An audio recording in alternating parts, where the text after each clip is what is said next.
Hello, my friends. We are live once again. International Leftist Coalition. These are one of my favorite shows to do. We have Peter. We have my good friend Josanna on here as well. Let me put my earphones on because I think we gotta watch this video. How you guys doing? Welcome to the panel once again.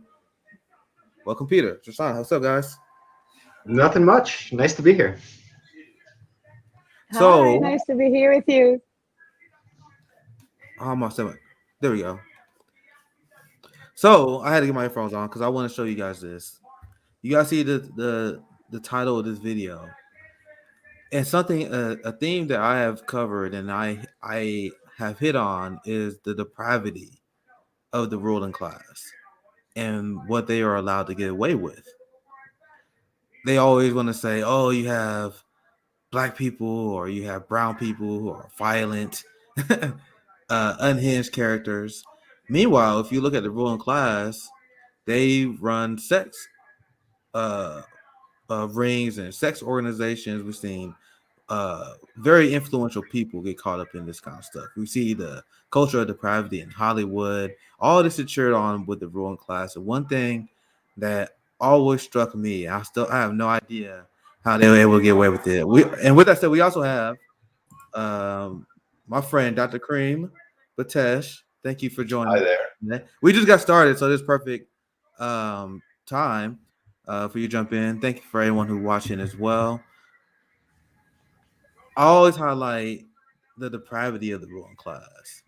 And it never makes sense to why we have people that defend them, like the Bill Clintons, the Joe Bidens, the Donald Trumps. They are horrific people, but this is a systematic rot.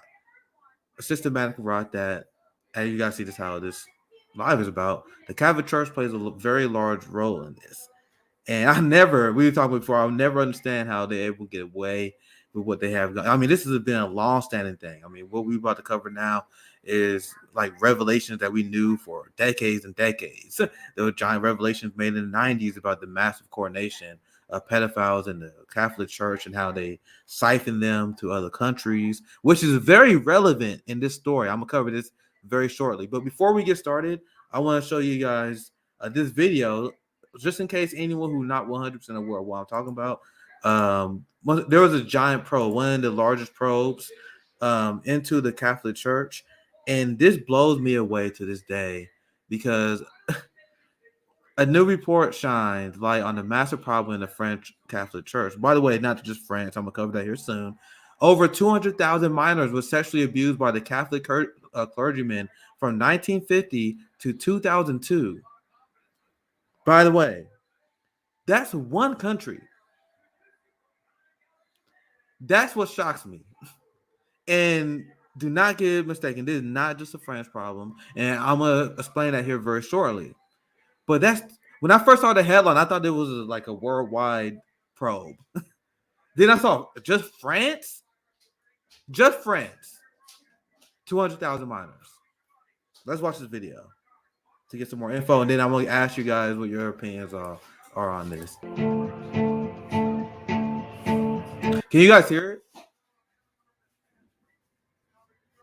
I'm gonna try and fix the audio, just in case. Or here we are. So this is just under 2 minutes. Let's get some background on.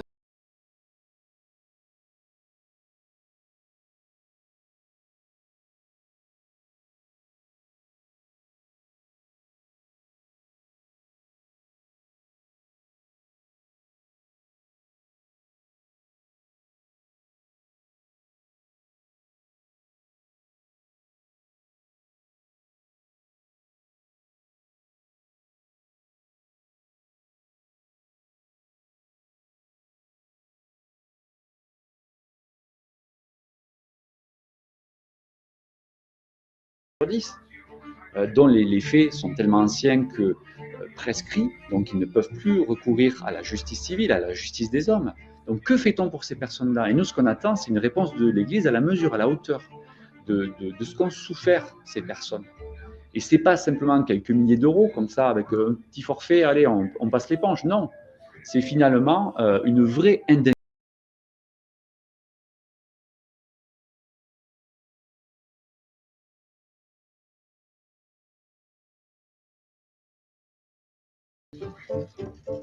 Donc, la hiérarchie ne pouvait pas ignorer ces chiffres-là.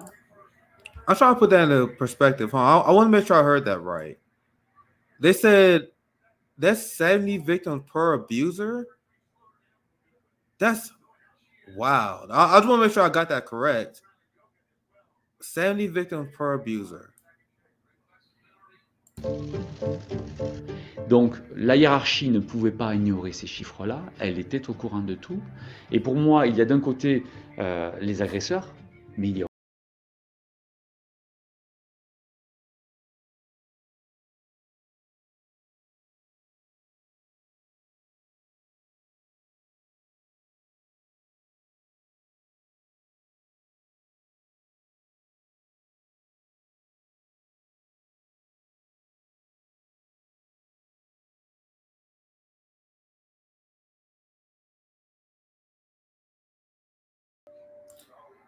So once again, I Say want to something right. Sorry. yeah, let's start Can with I say Josanna. something right on the start? Like, what the fuck is wrong with the little music? What the fuck is wrong with the little message in the end? Oh, they recommended that the church recognize this abuse. Blah, la, la. Happy. 70 victims per abuser? And all I can get from you is a happy song? And maybe the possibility to be recognized? I think I made my case. Just a little remark. Does anyone have like a radio or television in the background? I hear like somewhere. No, it's gone. Oh, okay. So I guess that's Nick. We have some background here. I'll make sure I mute. I couldn't mute my mic just because I was playing the video, but I'll make sure I mute it moving forward. But because I got roommates, but I'll make sure it's muted. Yeah, I mean, as the resident Catholic here, I guess I can start, or ex-Catholic, recovering Catholic. When I was a teenager, I wanted to be a priest. So I was very right-wing, very conservative Catholic. So I picked the what do you call it, the order that was the most conservative, traditional, etc. And it was called the Legionnaires of Christ. So I visited their seminary because I was thinking of joining the seminary. You can Google Legionnaires of Christ and find out a little bit about their founder, Marcial. I forget his first or last name. One of his names is Marcial.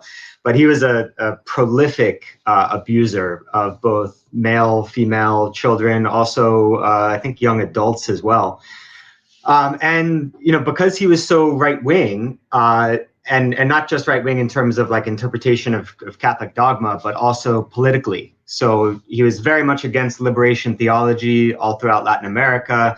And the Pope at the time, Pope John Paul II, was also very much allied with the capitalist powers. And so he was very much against liberation theology and all of the political movements that was attached to.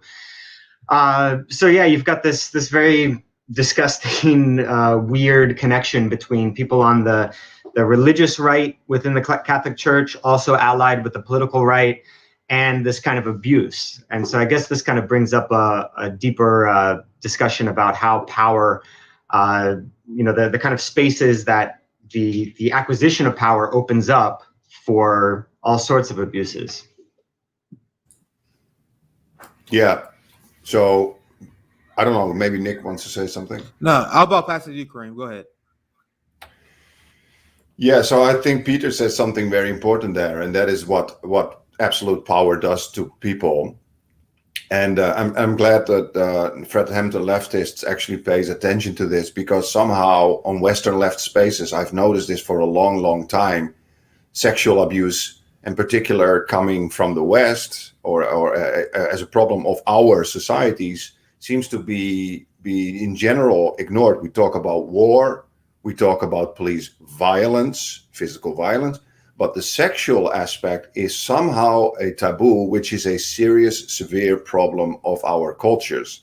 Why am I saying our cultures? First of all, the whole sexual abuse in the Catholic Church is something that happened in all societies that had these institutions. So it's a problem in Ireland, where you had a big probe into the situation. It was a problem in Belgium, France, Canada, United States. We can go on and on and on. You are almost starting to think that this whole institution back in the day, hundreds and hundreds of years ago, was built as some kind of abuse factory for little children, and it was not only little boys; it also happened to little girls. And what you see is that when there is a absolute power, okay, this is the psychological aspect of it. You see that often these men, and also women, but mostly it's men in these positions of absolute power over children, women that have no protection. Think about the law or their parents or their family. You get this kind of systematic sexual abuse. And if you see, like when we talk about slavery, for example, or we talk about colonization, and again, there you have the taboo again. We talk about labor slavery. We talk about the shipment of slaves in ships, which was horrendous. We talk about the abuse of indigenous populations, also for cheap labor. But one major aspect of colonialism and colonization of other groups of people was the mass sexual abuse of indigenous people. And in particular, you have it again, the children and the women. Okay, of course, it happened to boys as well. We cannot exclude it, but the children or men, I should say, but the children and the women are usually the first ones who suffer the most under these unequal situations. I can tell you stories I read in sociological literature about what the Dutch did in Indonesia, where little 12, 13-year-old girls had to live under the beds of Dutch soldiers and were literally sex slaves, and they washed their clothes and they cooked their food. And then for the rest of the day, they had to live under the beds. And that's just one small example. Let's also not forget about the recent cases that came out in Canada, where indigenous children, and this happened all over the colonies, indigenous children were separated from their parents, put into these internment schools where they had to learn to be Western, to be Canadian, learn the language, English. And what happens again?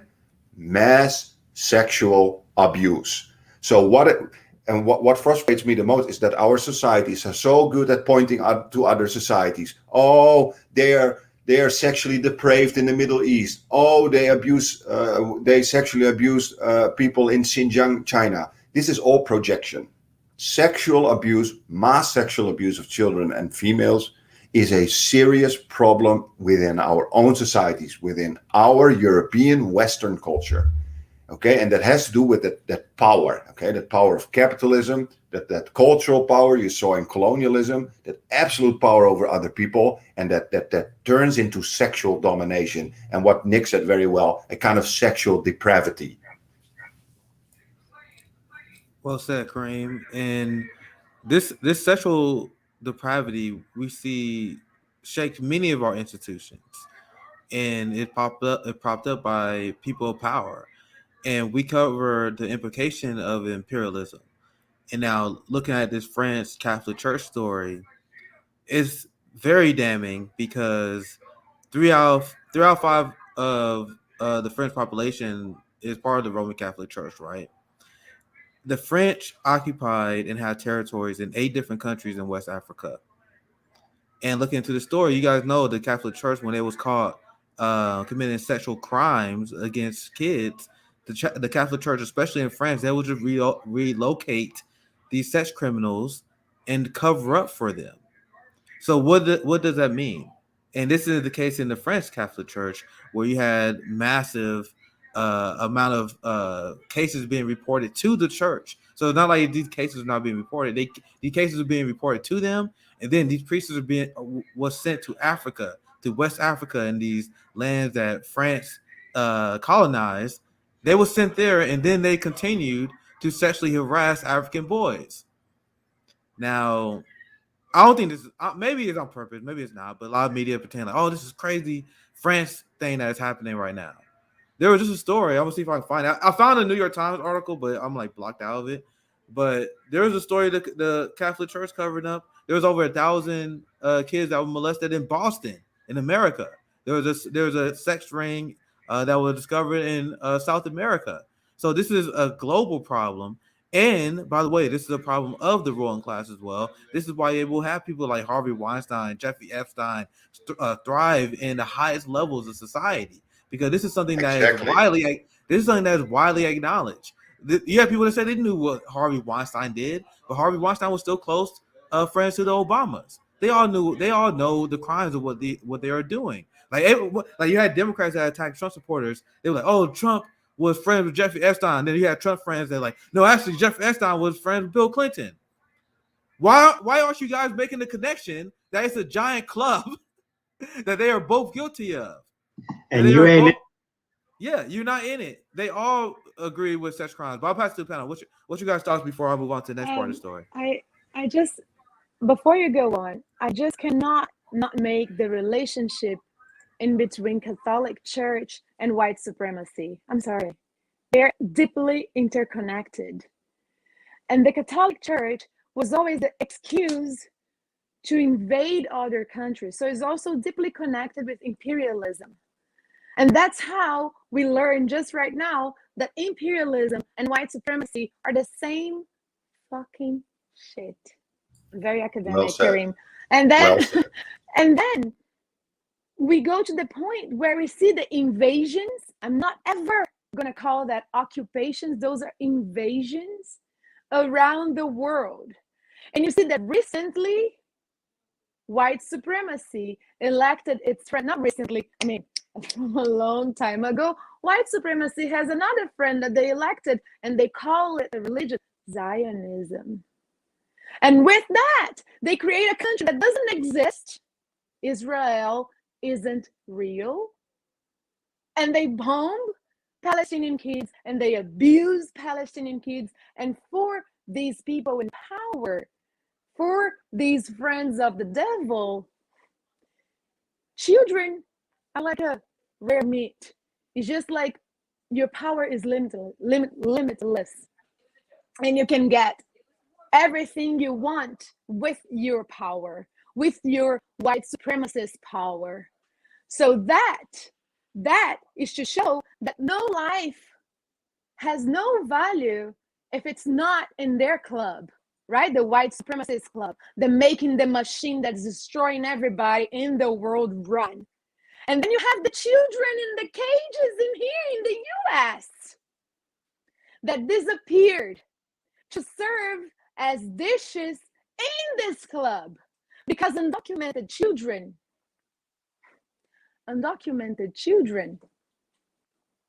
don't need to be looked for, don't need to be addressed.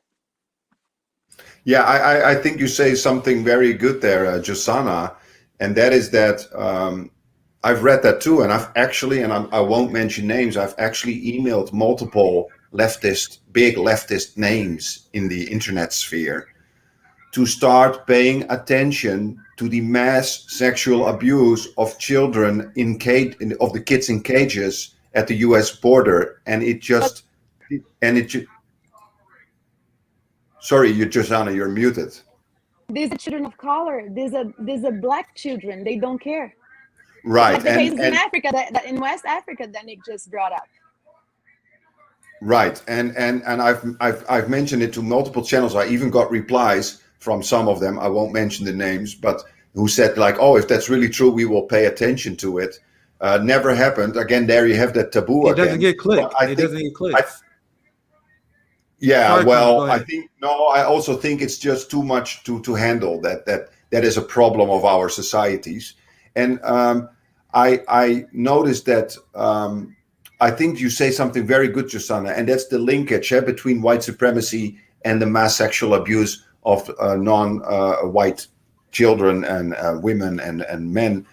And that is also the kind of the addictive sexual power part to white supremacy. You see it with police officers who like to sexually dominate undocumented women. You see it with ICE officers who like to abuse fugitives and immigrants at the border, who have, like Josanna said, who have no passport, who have no how can you say it? Who are not familiar in any registry, so they can just disappear. They can you can imagine the most sick things. They can end up in some dungeon with some guy and be a sex slave, like on an Epstein Island or something. And you still see that connection between white supremacy and sexual domination and abuse. You know where? When you go to poor countries where there is a sex tourism industry. Seriously, it sounds very sick, but you see the connection between white supremacy there and colonialism and sexual domination. You see a lot of Western tourists going there and making use of these poor people, often minors, and making use of their status as Westerners. And I think that this doesn't get enough attention, that intricate connection between power, white supremacy, sexual domination. You see it at the border, you see it in the church, you see it with police, you see it with the ICE officers, and so forth. And I just sent you a link, Nick, of the New York Times, and where they actually expose thousands of cases at the kids in cages, at the border with kids in cages. Yeah. Unfortunately, I'm there's a paywall. I can't get past it. But what he sent me was a story where it said thousands of immigrant children said they were sexually abused in U.S. detention centers. That was a report that came out in the New York Times. That's what you're referring to, correct, Kareem? Yes, and no one in the left sphere seriously discussed that stuff. That angers me a lot, because all these poor little girls and boys and women who are just suffering in silence. And these kids these people can disappear. They can be abused and used, because I actually heard that happened also with Epstein. The ones that were easiest to ship to his island were the ones that were undocumented. These were invisible girls that could be abused easily. And like you said, it's a club. They all know each other. Bill Gates, Bill Clinton, Donald Trump, they all know each other. And I think this stuff is thousands of years old. That whole Catholic Church, power, sexual domination, white supremacy, the abuse of women and children in the colonies. This is thousands of years old, and this is a huge aspect of our social cultural history. And I'm glad that FHL is daring to openly speak about this and spend some time on this. Peter? There's actually some interesting research in psychology. I think the study of what power does to the human brain is still at a very early stage, but there is some research on it. And basically, to summarize it really briefly, it seems like having power kind of operates on your brain the way that cocaine does. Like it makes you more self-focused. You're worse at taking other people's perspectives, more selfish. You have like an endorphin rush. It feels good. And, I think that's kind of part of a lot of pathologies of power we see, like whether we're looking at the U.S. foreign policy establishment, whether we're looking at people who gain political power by winning, a political office, et cetera. But it's also part of the story here. I mean, even the Stanford prison experiments, like how quickly people randomly selected to be either prisoners or guards, how quickly they were changed by that experience. It's something in our minds that is has some really horrible effects. Yeah, and the reason why we at Fred and the Leftists want to cover this story, and why I think it's very important to talk about, is in this show throughout us talking about Joe Biden's sexual crimes, Andrew Cuomo's sexual crimes, Bill Clinton's sexual crimes. Do you guys see a pattern here? The pattern of protection that is given these people? And do you guys really think the ruling class, the politicians, don't know what's going on in the Catholic Church? You really don't think the authorities don't know what's going on in the Catholic Church? So I want the proletariat, I want the average, ordinary working day people to understand, and this is the propaganda that is levied against us. They present the ruling class as above the fray, as moral guidelines that are like people like Barack Obama and Joe Biden and Nancy Pelosi. They are presented as being better than the average American citizen. They have a level of decorum that we should respect. And even when they had their public disagreements, they were like, "Oh, the gentleman here, the gentleman Mitch McConnell, who I have a disagreement with, but he's still a gentleman who I deeply respect." No, these people are criminals of the highest order, and this is what Max Blumenthal pointed out. He like, when you look at the U.S. Congress, this is the most violent institution in the world, period. the most violent institution. You guys think you think it's a coincidence that it took massive public pressure for the Democratic establishment to turn on Andrew Cuomo? We knew about Andrew Cuomo's sexual assault allegations well over a year ago. Lindsey Boyan, we followed you on Twitter. She came out a long time ago, and the establishment attacked him. They paid Brooklyn Dad a ton of money to tweet on Twitter to attack her. So what is that? What is this mechanism in our society and our culture that makes the liberal establishment, and not only just conservative, because the conservatives do it as well. Don't get it wrong. They defend Donald Trump. They defend Matt Gaetz. Which also lays out my larger point that it's a giant problem with the establishment, no matter if you're a conservative or you're liberal. But the two-party duopoly and the propaganda we're under, it convinced and brainwashed people that they have to defend these people who are moral inferiors. They are moral inferiors. If you support ICE, if you're responsible for bombing the Middle East, you are morally inferior to everyone else, period. So, anything you want to add, Kareem? And then I got something else I want to bring up, but go ahead, Kareem. Yeah. What actually becomes increasingly obvious, and that is something we grow up in this world thinking that the law is there to protect us, thinking that we are part of fair and democratic societies. That's the way we are indoctrinated. And the older you become, and you start studying these things, not only as academics like Peter and me, but just like you guys as well, you're hungry for knowledge, is that you realize that the law is there to keep the common folk in check. If you steal a bag, you go to jail. If you smoke a joint, you get caught by the police. But also sometimes if you sexually abuse someone else, you go to jail. And you realize the higher you go up in the layer, you realize that then the law doesn't count anymore. It's just to keep the common folk in check. And you saw the same thing in the Catholic Church. You have for the common folk, you have the law of the Bible and the law of God. And if you go up into the hierarchy where the really powerful guys are, they don't care anymore. They don't believe in that stuff. They use that power to become rich and enjoy their sexual depravity and prey on little boys and girls. And the more you realize that, the more you realize our system is sick. Our system is sick because it creates a kind of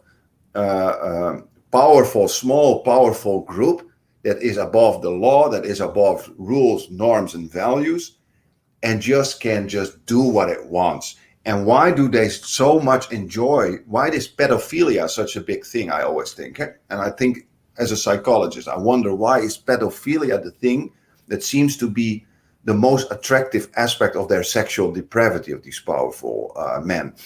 And I think there is one thing that plays a huge role. Imagine having everything.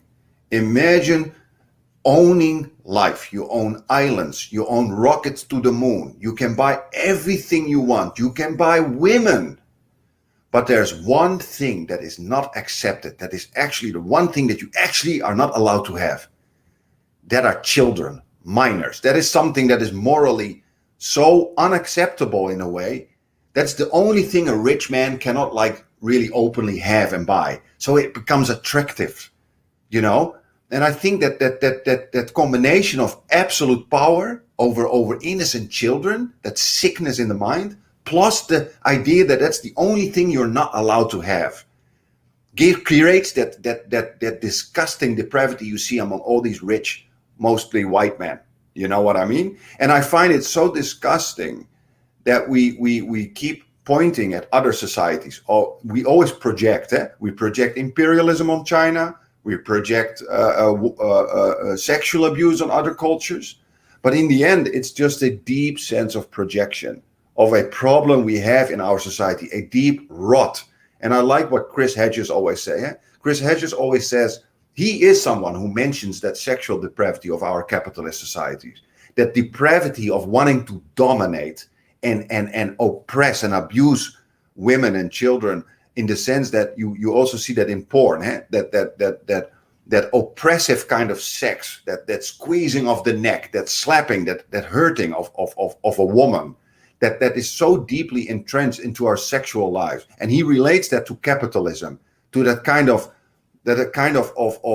preying on the Rape weak. culture. preying Rape on the culture. weak in our culture. Exactly. And that makes it sexually arousing in a world like that, you know? And that is just something that I really feel that needs more attention.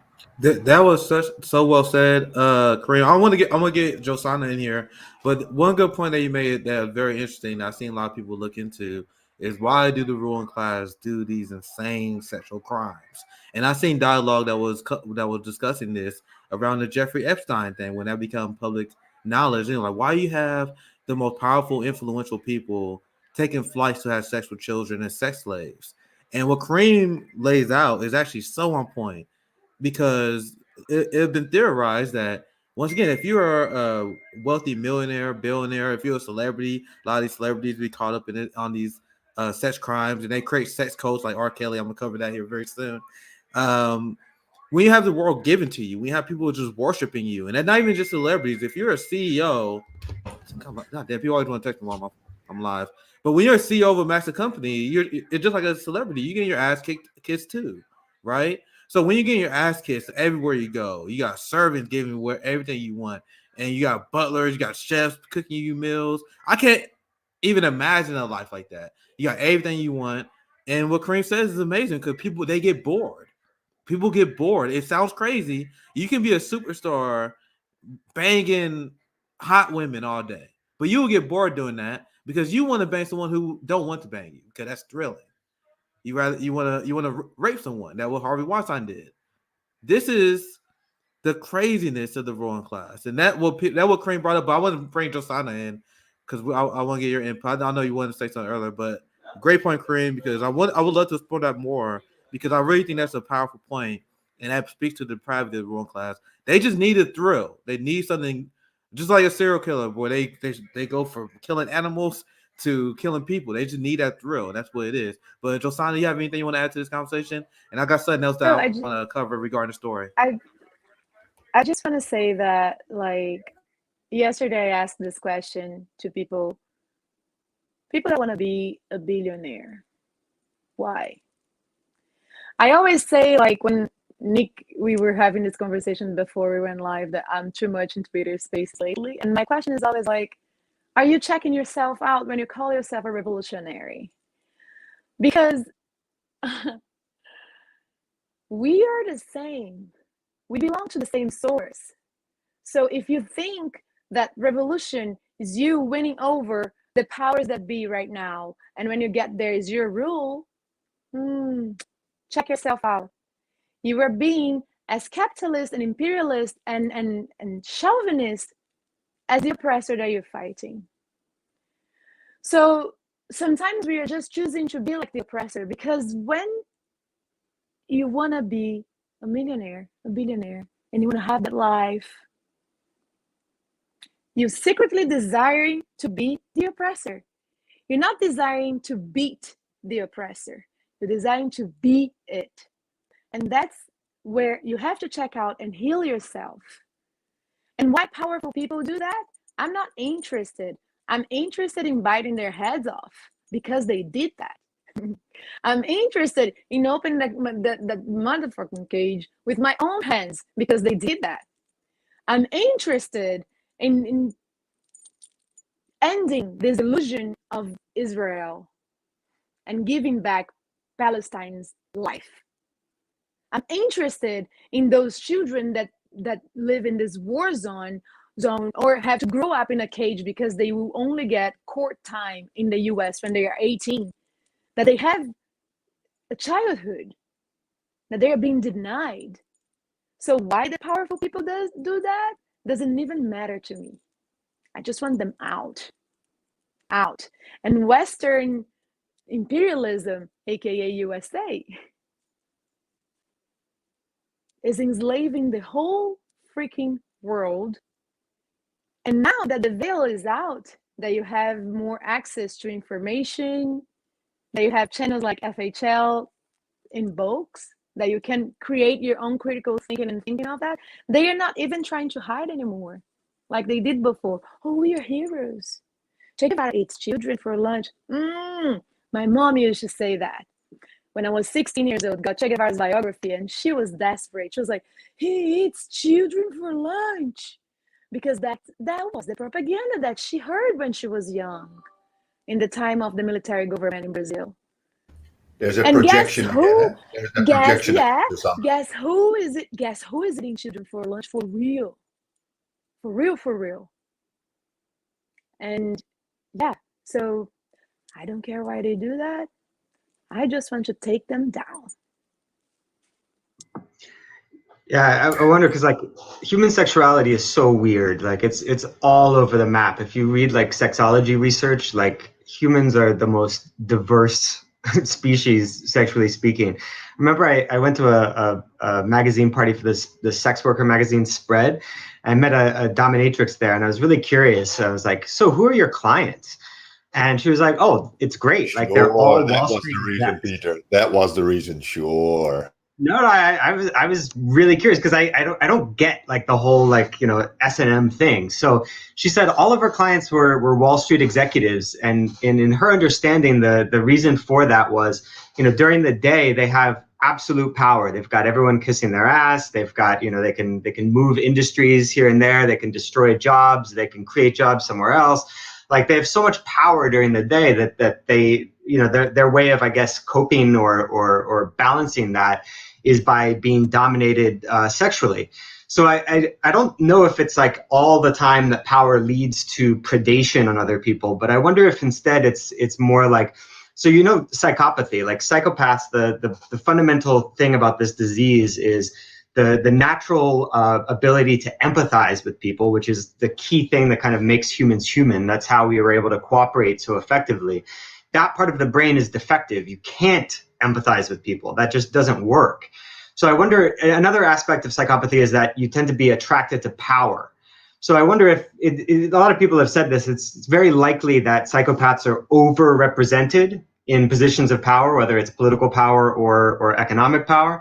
So I wonder if a lot of these high profile cases of sexual abuse are psychopaths that are attracted to these, whether it's a police force where you can rape sex workers that you pick up, whether it's ICE guards who can abuse children in these what do the Democrats call it now, like child holding facilities or something, you know, the nicer sounding thing than cages.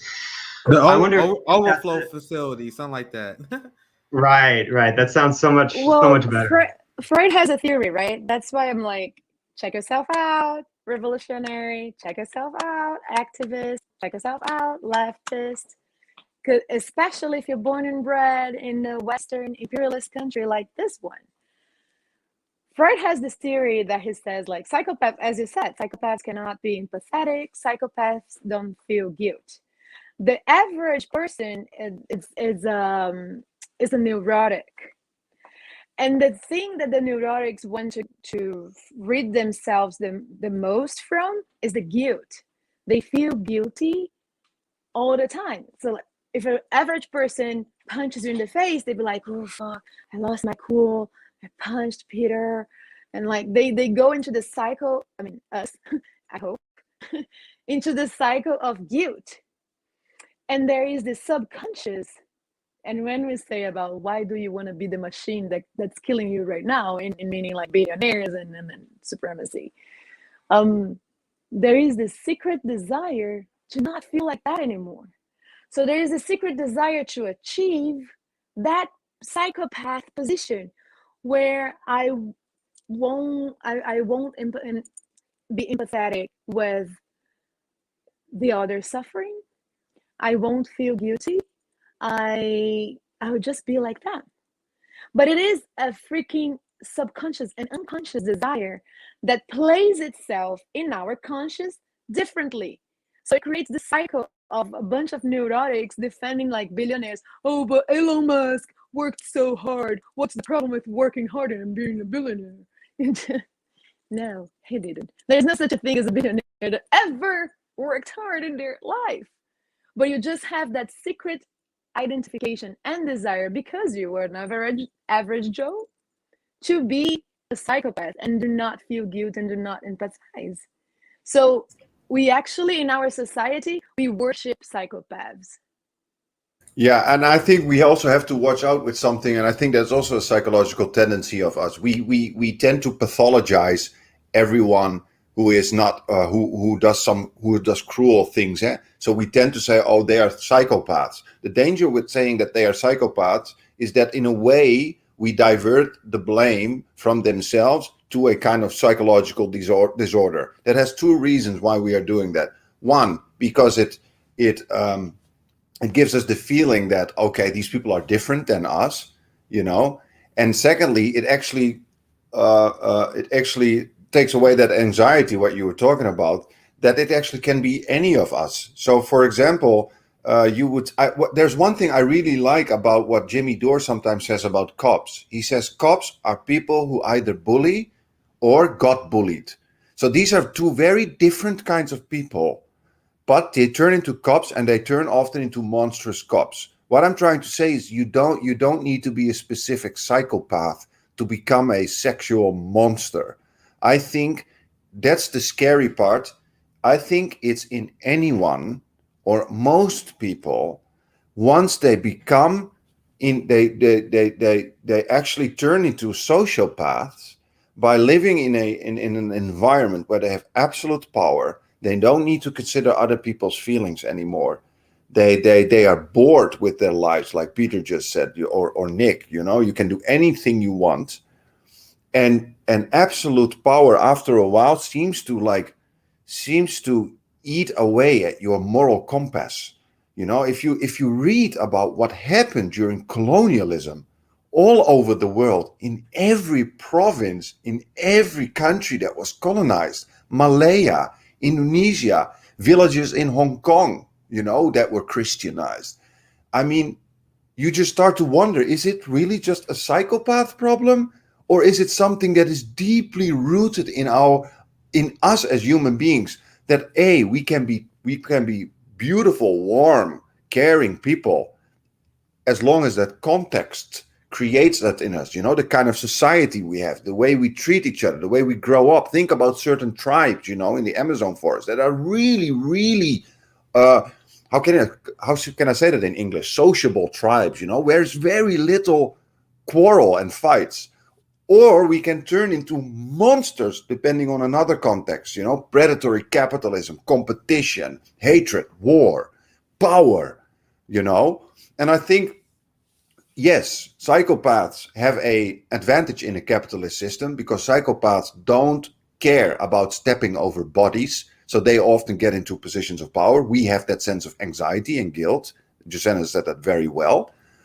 But I think, and that is also, that it relates to Peter and that psychological study we were talking about. For example, also the Stanford prisoners experiment. The most normal people, and people who come home, pat the dog on the head, kiss their daughter, have fun with their nephews and nieces. Those people go into the prison system where they are guards, and they have a high chance turning into absolute depraved sexual monsters. So what is important here is not to put the blame on people, individualizing all the problems. It's the psychopath, is this, that. No, we need to focus on changing the situations that induce that kind of behavior. Change the prison system, change the way we are ruled, changing capitalism, changing that imperialist tendencies that deeply entrenched into our culture, changing the hierarchical thinking between human beings. Because the moment you have hierarchies, you get exploitation. Once you have exploitation, whether it's in the cotton industry during slavery, whether it's now in factories in China, whether anywhere, when you have exploitation, you get mass depraved sexual abuse. You know, so I think instead of only individualizing psychological disorder, this, that, I think it's very important for us to start focusing on what is the sickness is the system, not our human being. The system is sick, you know, which creates us as a sickness, which makes us sick. Yeah, and I think it was Peter. One of you guys made a great point. How, and this is what Kareem was alluding to as well, that these systems attract psychopaths, right? And I quote this study all the time. And what makes this study so damning is the fact that there was a self-reported study that showed that 40% of police officers actually engage in domestic violence. Once again, this is self-reported. So these are the people that are most likely to be a cop are the people who are or that have the personality type that will lash out and attack a loved one and a family member.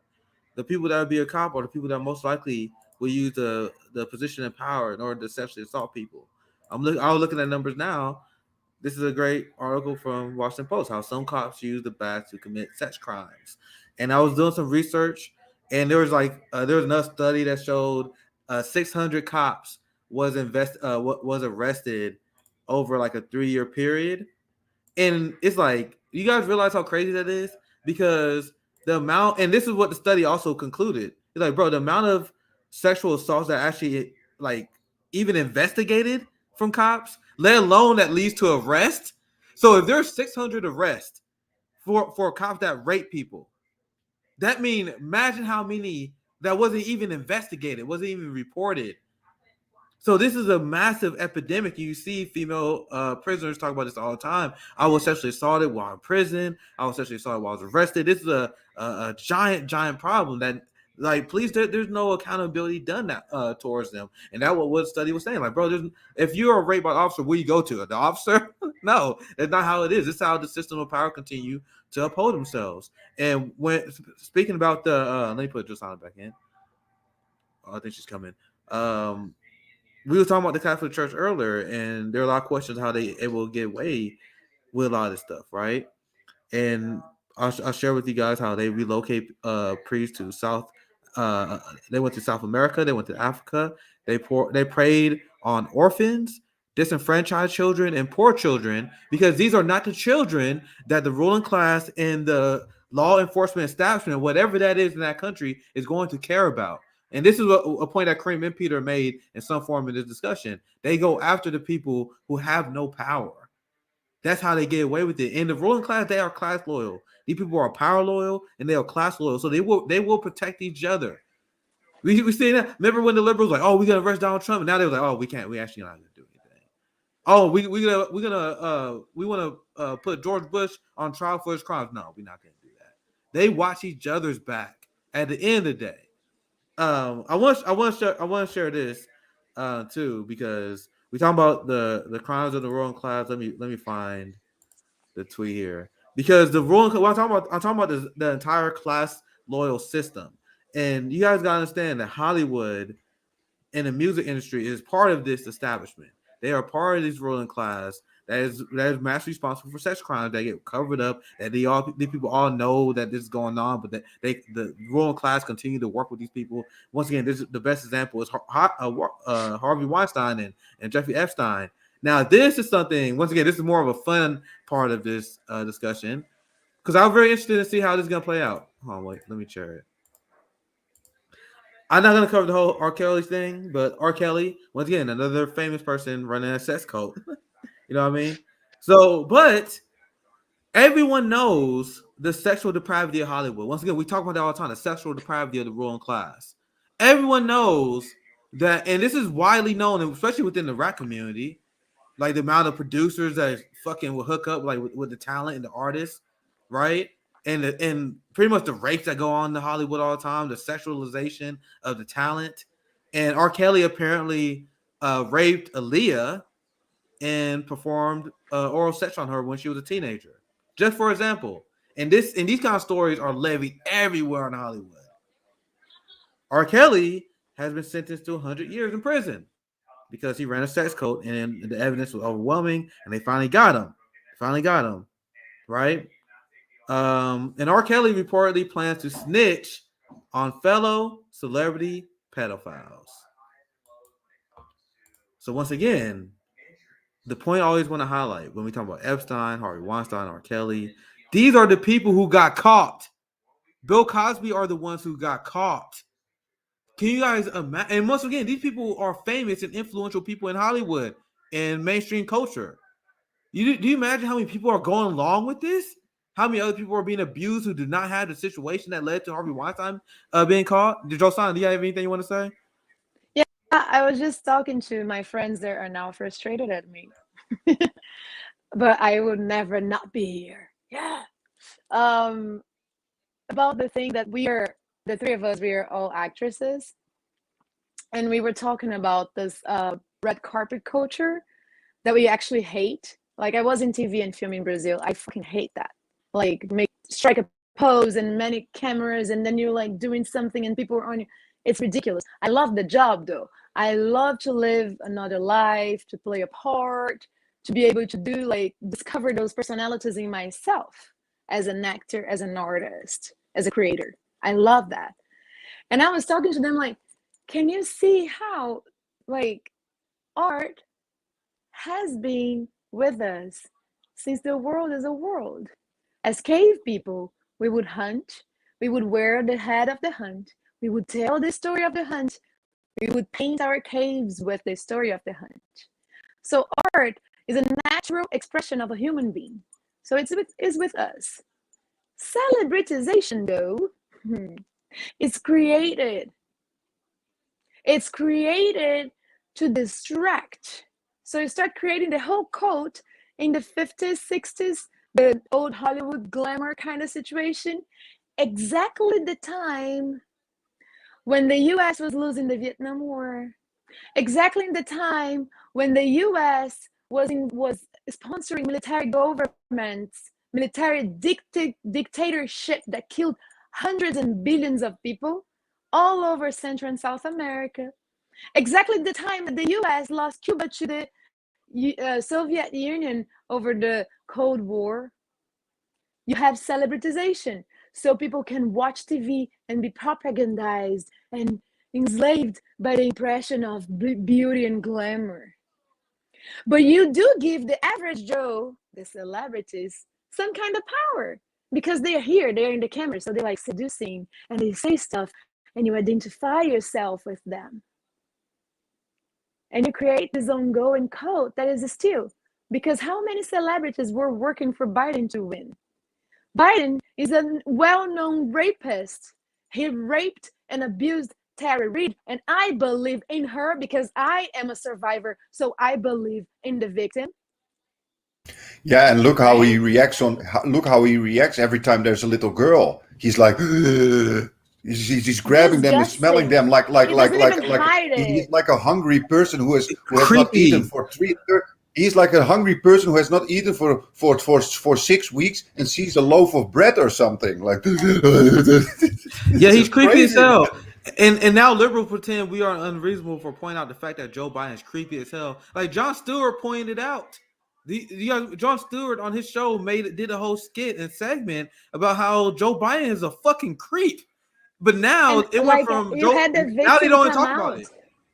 Imagine what he does in private with these little kids. You have the victim of Joe Biden coming out and telling the world, I'm not pro-Trump. We need to defeat Trump. But Joe Biden is Trump with less words. Joe Biden is Trump dressing blue. And we turn our backs on her? As celebrities, I think we're trying to keep our cult going. The same people who came out rightfully for Christine Blasey Ford smear Tara Reid, even though Tara Reid, and it's unfortunate, but when you have rape victims, you're not going to have a lot of like hard circumstantial evidence. But despite that, Tara Reid had more corroboration evidence than most sexual assault victims will ever have. And let's be clear here, even if you do not have the corroboration that Tara Reid has, that does not mean you wasn't raped. But Tara Reid has, and I shared this multiple times on Twitter, like fucking documented phone calls. Larry King, she told multiple people. Like this is kind of things that, like, this is not a long con where she was like, all right, 25 years later, I'm gonna fucking get this guy who's gonna be president. Like, no, this is she told a lot of people. So a lot of these things that people was, and I was being educated at the time during the Me Too movement, where I was like, oh, I'm learning about this lot of stuff.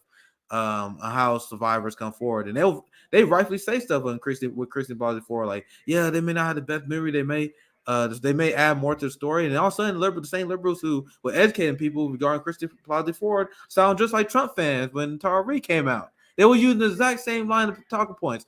That's a whole conversation for another day, but they also show how the ruling classes, they will get away with the sexual crimes, because if you're on the right team, hell, if you even a CEO of the right brand, people who are fans of the brand will defend you. This is how they get away with this. And I want to share this. I want to get Kareem's thoughts on this because this is also another pattern of the sexual depravity of the ruling class, and also shows how when I told you guys, when you look at R. Kelly, Harvey Weinstein, Jeffrey Epstein, these are the morons who were just caught. Jimmy Savile was caught.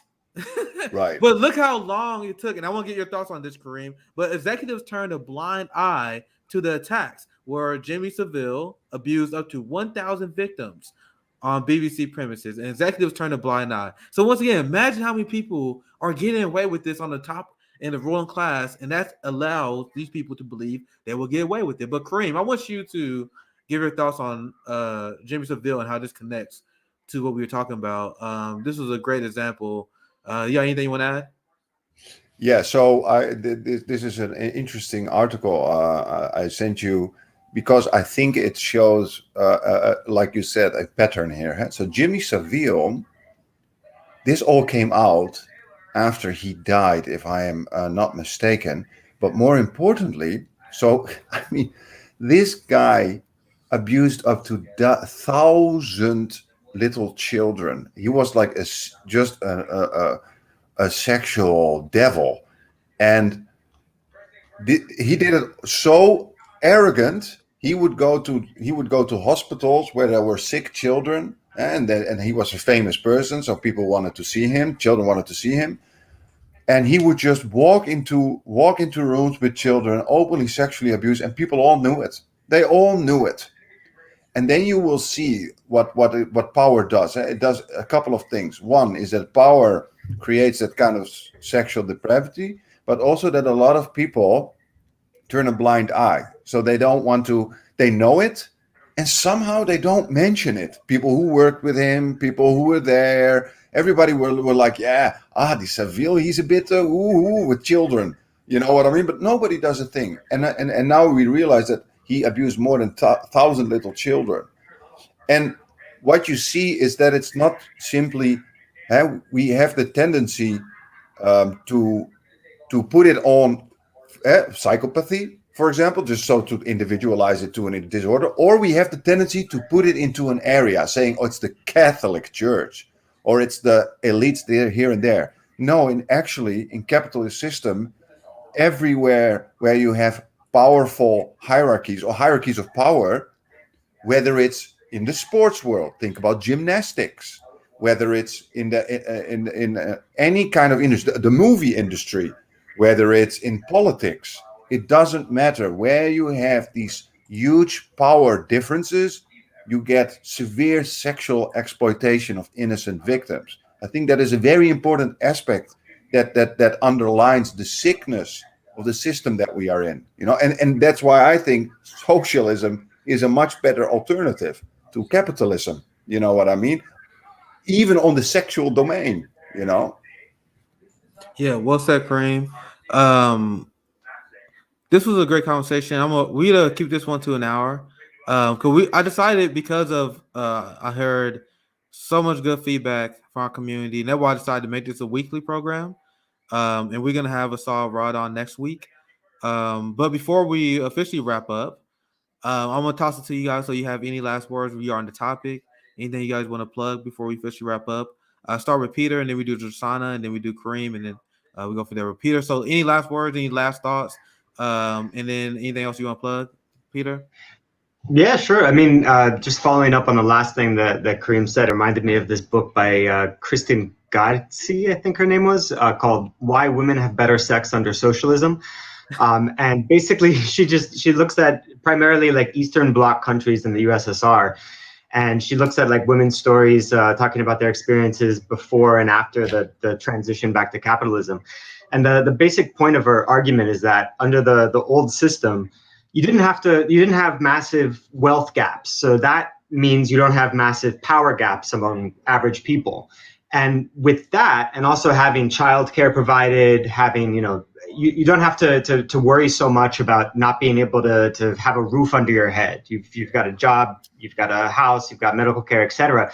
So sex then doesn't become something that you can potentially use to get out from under a horrible place. Like if you're in poverty, Sex can be something, you want to marry maybe somebody that has money and can give you a more comfortable life.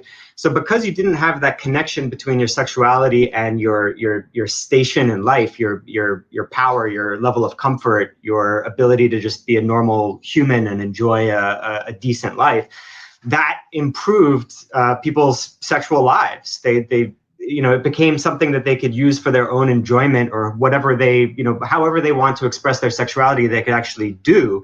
Whereas when you do have massive power hierarchies that are created by, massive wealth inequalities, then sexuality becomes perverted by, the need to survive. And then it becomes something that isn't just for yourself to enjoy as you wish, but it becomes something that you have to use, or you're pressured to use, in order to have a decent human existence. So a great book, Why Women Had Better Sex Under Socialism, by Kristen Godsey, I think. Yeah, well said, Peter. And I know the conversation tonight was deep. I'm glad that you guys have enjoyed it. And I just want to clarify, we usually do these on Tuesday. We moved it today on Wednesday night. Wednesday night, we usually see the New Left podcast that CJ ran that was on hiatus this week. So you can expect that usually on Wednesday nights. But I think for the most part, unless we have schedule changes, this will be done on Tuesday night. Josanna, any last words, anything you want to say before we end it? I need the name of the name of that book. I'm joking. I got it. I just want to say thank you for the people in the comments that were correcting me, that saying that the propaganda in Hollywood started in the Great Depression already. Thank you for educating me. But I was just specifically making a parallel with the horrors that this country was imputing in the rest of the world, or the rest of the continent, America continent. I just want to say thank you to FHL for having me. Thank you, Nick, for giving me a platform. I'm a crazy old lady, and you still give me the space and supports me, and you support me, and I feel it in my heart, and I love you. And thank you, Nick. Thank you, Peter and Karim, for being here with me too. Love you. You guys are gonna see a lot more of Josanna. We love her revolutionary spirit here. Always fun talking to you. So you guys see a lot more of her. Kareem, last things you want to send us off with? Last thoughts? Anything you want to promote? Yes, two things I wanted to say, actually. I think one thing I wanted to jump in on what Peter said about the socialism, women have better sex under socialism. In fact, and I don't know if some of you have seen it, but when you look at least at European movies, so I like to see older European movies, and when you see the European movies in the 60s and the 70s, and also the flower power time and stuff, when you see sex in those days in these movies, it's so incredibly different from now. It's more left-wing time, social democratic and left wind in those days through Europe. And sex, when you see these 70s movies and these, the sex is a much more of a happy thing, sex is like a warm and happy and a funny even, it's often very funny. And it's so different than now in our internet age, where it's a lot of domineering and slapping and this and that. You really see how culture translates to sex. It's very interesting to see. So that is one thing I want to say. Second thing I want to say is something we should not forget mentioning, and that is that, of course, our whole political system that doesn't mention any of that sexual abuse in the kids in cages.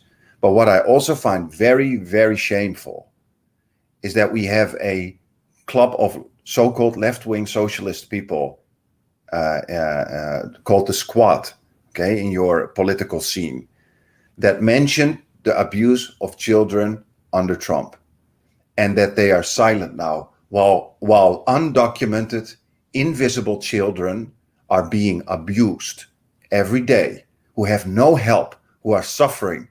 Imagine just 1 minute being that kid with some dirty guard doing everything he wants with you. And they are silent. And I think this is shameful, that AOC is silent, that Ilhan Omar is silent, any of them. I don't care who it is. And I think this is something we must not forget. You are abandoning these children. You know what I mean? I wanted to say that. Yeah, I'm glad you mentioned that, Kareem, because that's such a very important point. And that's why we are so critical because power that is not used is a giant abuse of power. So you gotta stand with the community because I do not tolerate people being left behind. But this conversation was amazing as always. Make sure you gotta check out Bett Media. That way you can find Karim and Peter. Also, will have Josanna Twitter information link down below. Once again, she does a lot of great spaces. She brings the heat there, so that's another great way you can check out Josanna.